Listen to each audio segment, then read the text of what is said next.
श्री गणसायन में ऊर्जाओं का खेल में आप सबका स्वागत है। नमस्कार। आज मैं ललाट के रेखाओं के फल फलाफत को बताने जा रहा हूँ। इससे पूर्व मैं एक जिक्र कर लेता हूँ कि मनुष्य को सुबह जब उठना चाहिए तो शास्त्रों में लिखा गया है कि अपने सबसे पहले अपने हथेलियों को देखना चाहिए और मंत्र बोलना चाहिए। करागरे बस्ते लक्ष्मी करमध्ये सरस्वती करमूले स्थितो ब्रह्मा प्रभाते कर दर्शनम। कारण कि इन देवताओं का स्मरण करके ही दिन का शुरुआत करना चाहिए, ऐसा शास्त्र कहता है। और नित्यकर्म पद्धतियों में भी बताया गया है, पुराणों में भी बताया गया है।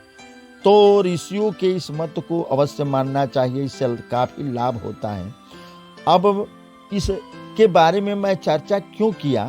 क्योंकि मैं तो रेखा के बारे में, ललाट की चर्चा करने वाला था, लेकिन मैं बता देता हूं कुछ कि हमारा हाथ एक सामान्य हाथ ही नहीं है, अपितु धार्मिक आध्यात्मिक दृष्टि से इसमें सभी देवताओं का निवास है। भौतिक दृष्टि से मानव की ओजस्विता और कार्य शक्ति का पुंज है, और ज्योतिष की दृष्टि से संपूर्ण जीवन की हलचल का स्रोत है।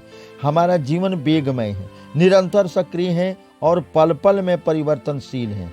और इसे परिवर्तन का, जीवन के संघर्षों का तथा मानव के घात प्रतिघातों का यह संपूर्ण रूप से प्रतिबिंब है, जिसके माध्यम से भूत को जानकर विश्वास करते हैं, वर्तमान को समझते हैं और भविष्य को पहचान कर उसके अनुसार अपने आप को ढालने का प्रयत्न करते हैं, जिसकी वजह से हम स्थिर वेग में रह सके। जोरों का तूफान चल रहा है और हमें इस तूफान में ही कदम बढ़ाने हैं, परंतु यदि तूफान आधी सामने से आ रही हैं तो हमें एक एक पग उठाने में तकलीफ होगी, पर यदि तूफान पीठ की ओर से आ रहा है तो हमें वह तूफान सहायता देगा। हमारे पैर आसानी से उठेंगे, हम सुविधा से गतिशील होकर के आगे बढ़ते जाएंगे और सुगमता पूर्वक अपने गंतव्य स्थल तक पहुंच जाएंगे, ऐसा मेरा मंतव्य है। ललाट में रेखाओं के बारे में प्राचीन मुनियों ने ललाट पर 7 रेखाएं बताई हैं। उसके अनुसार इन रेखाओं तथा उनसे संबंधित ग्रहों के नाम इस प्रकार से हैं। पहला, प्रथम, ललाट के केशों के निचले भाग में जो रेखा होती हैं उसे शनि की रेखा कहलाती है। उसके नीचे गुरु की रेखा होती है, उसके नीचे मंगल की रेखा होती है, और उसके नीचे बुध की रेखा होती है, और बुध के नीचे शुक्र की रेखा होती है, और दाहिने भौहों के ऊपर जो रेखा होती हैं वह सूर्य की रेखा होती हैं, और बाएं भौहों के ऊपर जो रेखा होती हैं वह सूर्य की रेखा होती हैं। अब इन रेखाओं के बारे में मैं बताने जा रहा हूं, ध्यान पूर्वक सुनिए। ललाट के मध्य में गुरु रेखा टेढ़ी तथा वृत्ताकार हो तो वह व्यक्ति दुखों से पीड़ित रहता है। यदि गुरु की रेखा बीच में टेढ़ी तथा किनारों पर सीधी हो तो वह व्यक्ति यशस्वी होता है। यदि शनि की रेखा टेढ़ी हो तो वह व्यसनी होता है। जिसके ललाट में 3 रेखाएं सीधी, सरल और स्पष्ट हो वह व्यक्ति सौभाग्यशाली होता है। यदि गुरु रेखा छोटी हो तथा शनि रेखा छिन्न भिन्न हो तो वह चिंता करने वाला, गुणवान तथा सम्माननीय व्यक्ति होता है। यदि गुरु की रेखा सर्पाकार हो तो वह व्यक्ति लोभी होता है।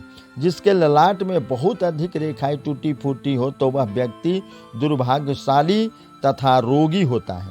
यदि मंगल की रेखा छोटी हो तो वह दरिद्री रेखा कहलाती है। यदि गुरु और मंगल की रेखाएं बीच में टूटी हुई हो तो उसके पास निरंतर धन का भाव रहता है। यदि शनि और गुरु की रेखाएं धनुष के आकार की हो तो वह व्यक्ति दुष्ट स्वभाव वाला होता है। यदि शनि रेखा बहुत अधिक लंबी और गहरी हो तो पर स्त्री के संपर्क वाला होता है। यदि मंगल रेखा सर्पाकार हो तो वह हत्यारा होता है। जिसके ललाट में एक ही रेखा होती है तो वह नीच स्वभाव वाला तथा निरंतर भटकने वाला होता है। यदि गुरु रेखा में शाखाएं निकलती हो तो वह व्यक्ति असत्यभाषी तथा दुष्ट आत्मा होता है। यदि ललाट में 4 रेखाएं हों तो वह सच्चरित्र और बुद्धिमान होता है। यदि गुरु शनि और मंगल की रेखाएं टूटी हुई हो तो वह सौभाग्यहीन होता है। यदि ललाट में बालों के नीचे कई छोटी छोटी रेखाएं हो तो वह जल में डूबने वाला व्यक्ति होता है, डूबकर मर जाने वाला होता है। यदि शनि और मंगल की रेखाएं टूटी हुई हो तो गुरु की रेखा नीचे की तरफ झुकी हो तो वह सौभाग्यशाली एवं धनवान होता है। यदि गुरु और शनि की रेखाएं परस्पर मिल गई हो तो उसकी मृत्यु फांसी से होती है। यदि शनि की रेखाएं बहुत अधिक गहरी और झुकी हुई हो तो वह हत्यारा होता है। यदि ललाट में सर्प के आकृति के एक ही रेखाएं हो तो वह बलवान होता है। अब इसके बारे में अगले वीडियो में और बहुत बताऊंगा। बहुत सा है, कम से कम अभी 20 हैं इसके बारे में। तो धन्यवाद।